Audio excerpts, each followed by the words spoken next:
بسم اللہ الرحمن الرحیم، کروڑوں درود و سلام آقا دو جہاں اور ان کی آل پر۔ میں ہوں عقیل انجم اوان اور آپ دیکھ رہے ہیں عقیل انجم آفیشل۔ آج ہم پاکستان تحریک انصاف کے سینئر رہنما ساجد سردار جویا کو ملنے ان کے آفس گئے۔ ساجد سردار جویا ایک سیاسی خانوادے کے چشم و چراغ ہیں۔ آپ نے CSS کا امتحان اعزازی نمبروں سے پاس کیا، لیکن سول سرونٹ بننے کے بجائے عوامی خدمتگار بننا پسند کیا۔ آپ PP 161 سے پاکستان تحریک انصاف کے امیدوار ہیں۔ آپ اپنے علاقے میں بے شمار فلاحی کام کروا رہے ہیں۔ اس وقت آپ سینئر وائس چیئرمین امن کمیٹی اور senior vice president culture wing Lahore ہیں۔ تو آئیے ملتے ہیں ساجد سردار جویا سے۔ السلام علیکم جی۔ وعلیکم السلام۔ پہلے تو سر آپ کا بہت شکریہ کہ آپ نے ہمیں آپ سے ملنے کا موقع دیا، آپ نے مصروفیت میں سے ٹائم نکالا۔ پہلے تو یہ بتائیے کہ آپ کا تعلق کہاں سے ہے اور آپ نے جو ابتدائی تعلیم وغیرہ ہے وہ کہاں سے حاصل کی؟ جی، میرا تعلق گرین ٹاؤن کے علاقے سے ہے اور میں نے اپنی ابتدائی تعلیم وہیں سے اپنے علاقے کے لوکل اسکول طیبہ فاؤنڈیشن اسکول سے اور پاکستان پبلک اسکول سے حاصل کی۔ اس کے بعد میں نے کالج میں سائنس کالج جوائن کیا اور گریجویشن کرنے کے بعد CSS کیا، اور CSS کر کے میں ASP کی پوسٹ کے لیے الیکٹ ہوا تھا۔ لیکن اس میں یہ تھا کہ جب جوائننگ تھی اس وقت 2005 کا الیکشن آ گیا تھا، تو میرے دادا جی کی خواہش یہ تھی کہ میں سول سروسز کے بجائے عوامی خدمت کے لیے، کیونکہ وہ بھی ایک عوامی خدمت کا ذریعہ تھا، لیکن وہ چاہتے تھے کہ ہاں الیکشن میں آ کے اور لوگوں میں منتخب ہو کے لوگوں کی خدمت کی جائے۔ عملی سیاست میں کب آئے پھر آپ؟ میرا عملی سیاست کا آغاز 2005 میں ہوا تھا۔ میں نے بلدیاتی الیکشن اپنی یونین کونسل سے لڑا اور یہاں سے یونین کونسل کا نائزم منتخب ہوا 2005 میں۔ اس سے پہلے یعنی جب الیکشن ہوا ہے تحریک انصاف جیتی، اس سے پہلے اس حلقے کو، یعنی ابھی تک بھی ان حلقوں کو نون لیگ کا گڑھ سمجھا جاتا ہے، تو آپ ایک سیاسی بیک گراؤنڈ سے تعلق رکھتے ہیں، تو آپ نے نون لیگ یا پیپلز پارٹی کو جوائن کرنے کی بجائے تحریک انصاف کو جوائن کیوں کیا؟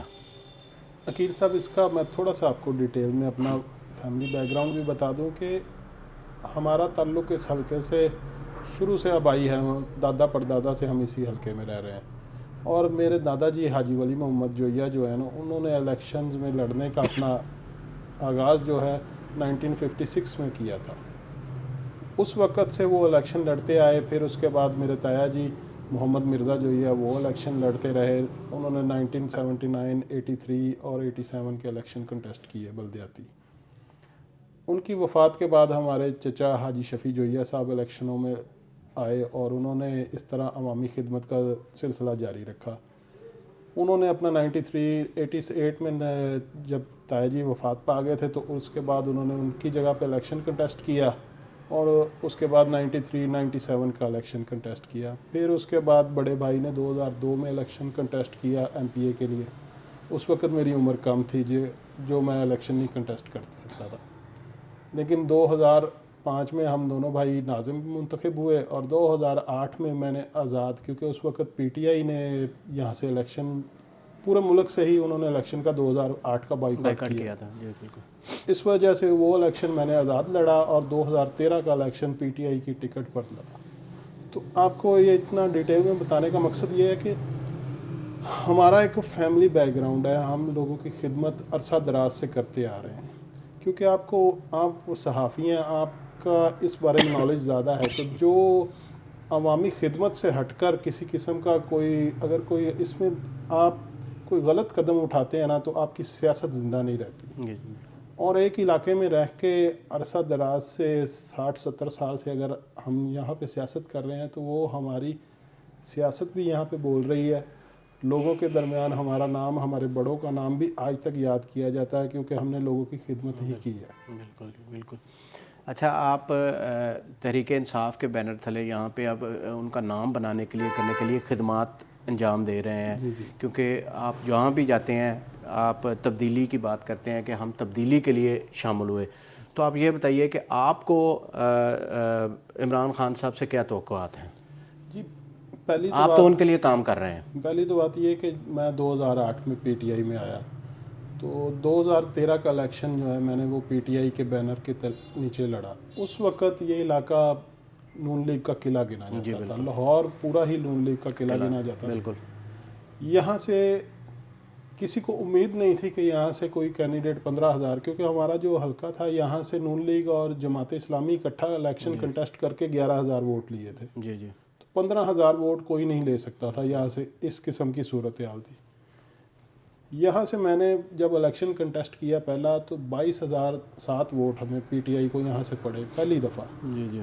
اور رات کو، کیونکہ وہ 2013 کا الیکشن آروز کا الیکشن کہا جاتا ہے، رات کو جو رزلٹ تھا اس میں 22,000 ووٹ لے کے ہم کامیاب تھے. دوسرے نمبر پہ سید احسان اللہ وقاص 8,900 ووٹ کے ساتھ تھے. تیسرے نمبر پر ظہیم قادری 7,200 ووٹ کے ساتھ تھا. لیکن جب صبح رزلٹ آر او سے لینے گئے تو وہاں پہ ظہیم 27,000 پہ تھا اور ہم 22,000 پہ تھے. تو وہ ایسا سلسلہ تھا کہ جس کے بعد ہم نے اپنا احتجاج کیا. 2014 کے دھرنے میں بھرپور شرکت کی اور 2018 تک پارٹی کے لیے کام کیا. تو آپ کا جو سوال ہے نا کہ ہم یہاں پہ ڈٹ کے کھڑے ہیں، ڈٹ کے اسی لیے عمران خان کے نظریے پر اور عوام کے لیے، لوگوں کے لیے تبدیلی کا نعرہ لے کے چلیں. اس کے لیے اگر ہمیں کوئی قربانیاں دینی پڑی، ہمیں صحبتیں برداشت کرنا پڑی، 16 ایم پی او اور دیگر مختلف ہیلے حربوں سے نون لیگ والوں نے ہمیں ڈرانے کی بھی کوشش کی، لیکن ہم اپنی جگہ پر قائم ہیں اور آج بھی عمران خان کے نظریے کے ساتھ ہیں. حالانکہ ہمارے حلقے میں خان صاحب سے کچھ غلط فیصلے ہو گئے، لیکن خان صاحب کا جو ویژن ہے، انہوں نے کہا کہ جو ہم اپنی غلطیوں سے سیکھیں گے. اگر وہ اپنی غلطیوں سے سیکھتے ہوئے اور اپنے پرانے ساتھیوں کو ان کی عزت کو، نفس کو بحال کریں گے تو انشاءاللہ ہمارا تو یہی نظریہ ہے کہ اگر ہم اپنی غلطیوں سے سیکھیں گے تو ہم عوام کی بھلائی کے لیے اور عوام کی بہتری کے لیے بہت کچھ کریں گے. جو خان صاحب کا نظریہ ہے اس کے مطابق جو لوگ ان کے ساتھ سوٹ نہیں کرتے تھے وہ چھانٹی ہو گئے اور جو چلنا چاہتے ہیں وہ ان کے ساتھ رہ گئے. اچھا، اب جو نیا الیکشن آئے گا اس میں آپ کو اس حلقے سے سیٹ خان صاحب دیں گے؟ جی انشاءاللہ ہمیں پوری توقع ہے کہ کیونکہ ہم پرانے عمران خان صاحب کے ساتھ چل رہے ہیں، ان کے ویژن کے مطابق ہم یہاں پہ اپنا کام کر رہے ہیں اور ان کے ویژن کے حساب سے ہی ہم ان کے ساتھ کمپین کر رہے ہیں. اگر انہوں نے ہمیں کسی جگہ پر کسی جلسے میں بلایا تو وہاں پہ بھی ہماری شمولیت ہے. اگر ڈور ٹو ڈور ہو رہا ہے آج کل تو ہم اس میں بھی بھرپور حصہ لے رہے ہیں.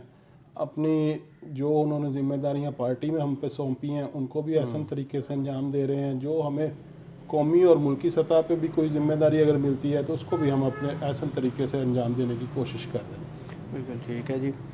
اچھا، آپ اس حلقے میں ہیں تو آپ یہاں پہ کیا کیا فلاحی کام کر رہے ہیں عوام کے لیے، اپنے حلقے کی عوام کے لیے، یا جو بھی، کیونکہ آپ کے مطلب تو مشہور ہے کہ آپ آدھی رات کو بھی آپ کے کوئی دروازے پہ آتا ہے تو آپ ان کی خدمت کرتے ہیں؟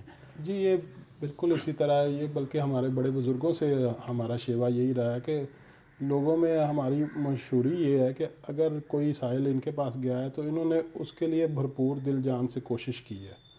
دیکھیں نتیجہ اللہ تعالیٰ کی ذات کے ہاتھ میں ہے، لیکن ہمارے ہاتھ میں اس کے لیے کوشش کرنا ہے. کوشش ہم ضرور کرتے ہیں اور جب نیت اور کوشش صاف ہوگی نا تو اس کا نتیجہ بھی انشاءاللہ اچھا ہوتا ہے. اور وہ ہم نے دیکھا ہے کہ جو ہم کسی کے کام کے لیے نیک نیتی سے چلے ہیں تو وہ کام ہوتا ہے. تو سیاسی طور پہ تو ہم نے اپنے علاقے میں، جس علاقے میں اسکول نہیں تھے وہاں اسکول، کالج اور اس کے علاوہ ڈسپینسریاں اور ہاسپٹل کے لیے ابھی تک ہماری کوشش ہے کہ ہمارے علاقے میں ایک ہاسپٹل کی ضرورت ہے، وہ بنوائیں. لیکن اس کے علاوہ اگر ہم اپنی طور پہ کچھ کر سکتے ہیں تو وہ بھی ہم کر رہے ہیں. ہمارا ایک فزیو تھیراپی کا فری سینٹر ہے. جو جس علاقے میں ہم رہ رہے ہیں وہاں لوگوں کو فزیو تھیراپی کے متعلق اتنی آگاہی نہیں ہے. لوگ ایسی بیماریوں کے لیے کہ جو فزیو تھیراپی سے حل ہو سکتی ہیں اس کے لیے دوائیاں ایسی ہیوی کھا کر اور گردے خراب کر لیتے ہیں یا ان کو جگر کی انفیکشن ہو جاتی ہے جو کہ صرف تھیراپی سے ٹھیک ہو سکتا تھا. بالکل. تو وہ چلا رہے ہیں. اس کے علاوہ ہم نے اپنے علاقے میں تقریباً 4 مساجد تعمیر کروائی ہیں. ماشاءاللہ. اور یہاں پہ ہمارا ایک گاؤں میں ایک کمیونٹی سینٹر ہے جہاں پہ لوگ اپنی خوشی یا غمی کا کوئی بھی تقریب ہو تو وہ وہاں پہ ارینج کر سکتے ہیں. اس کے لیے ہم ان کو جگہ فری میں دیتے ہیں. اس کے علاوہ بھی ہمارے یہاں پہ کچھ شادی ہالز بھی ہیں کیونکہ کاروبار بھی ساتھ ساتھ ہے.